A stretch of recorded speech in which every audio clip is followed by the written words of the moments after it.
I mean, a guy that versatile, but at the same time, he hadn't been able to really get on the field a lot of the special teams. Yeah, you know what? He's a big, good athlete. You know, he's got to be willing to come down and tackle in the run game and do those things. He's very smart. He's very athletic, and was doing a good job at running back. But just with all the injuries, we felt like that Armani and Tylen gives a little shot in the arm.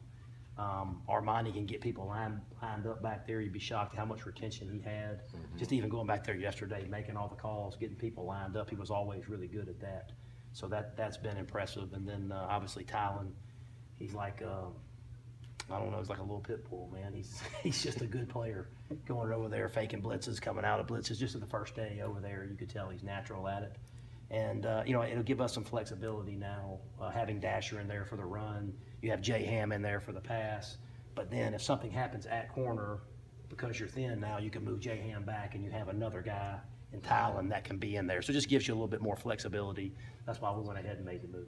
Was there always the chance, or would y'all think about that he could get moved to defense? Well, you know, when we took him, it was going to be, you know, we knew special teams and a running back or that star position.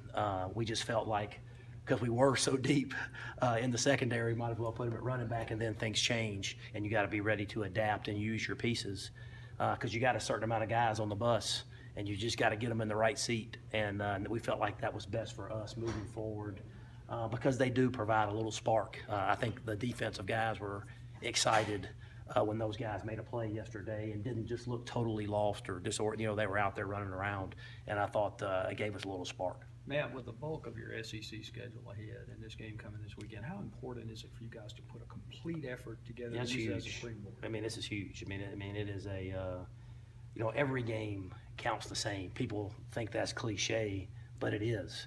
The win and the loss column doesn't change because of who you're playing. You know, we're 3-2 right now. We want to go to 4-2. That's what we want to do, and we got to go out there and play well and get better this week. You can't hang your head. You can't pout. You can't listen to. You got to keep your head down and work, and that's what we're going to do, and we're going to get better. You mentioned on Monday already moving Armani back, and obviously the updated prognosis on CJ was not what you wanted. Was the move with Tylen that simple when you got the news you were moving over? Is that something you already had envisioned doing? Well, I think we had thought about it before, but because of all the injuries, it made it a necessity. Right. And so, especially with injuries at corner too, because you have Jay Ham inside at star, and then one more injury, you have to be able to move him back out, and so you need a guy right there. And we just wanted to see what it looked like. And again, he's not perfect, but we were pleased with how he's done it this week in practice. I know he's a true freshman, but is he a guy you could utilize on both sides of the ball? Yeah, I don't think so right now, just because we don't want to put too much on his plate. He's going to be going in focused on defense and special teams this week. But again, an injury on the offensive side of the ball, it wouldn't, you know, be beyond us bringing him back if we had to.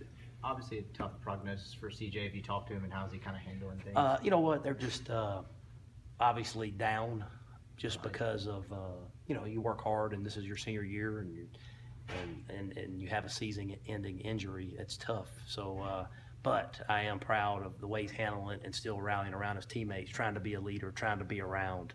And but obviously down, but I really like the way he's handling it. Forgive my ignorance. Can he medical redshirt, or is that Who's this? CJ?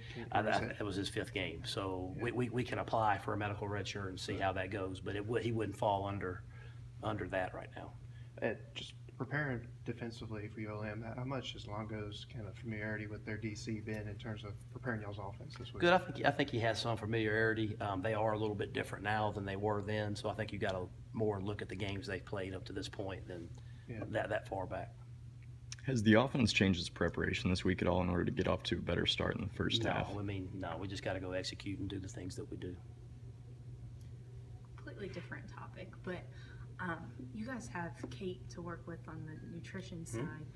How much of a resource is that? How's that changed the game, being able to have her on hand? Good. I mean, everything has changed so much. Everything is specialized. Nutrition plans for each individual. You know, when a long time ago when I played, it was everybody was doing the same thing. Now everybody has specialized nutrition plans, and just to try to maximize everything that you could do to help weight gain, weight loss, anxiety, stress, different things that people can eat before the games, what's best for them. Everybody's different, so you just try to maximize everybody's individual performance. How often do you recommend that an individual go and like get more like extra one-on-one attention? I would say probably everybody on the team at some point or another is getting that individual attention. Getting pretty late in the year for you to still have your voice on a Wednesday, right? Yeah, so it's probably just getting in the game shape maybe.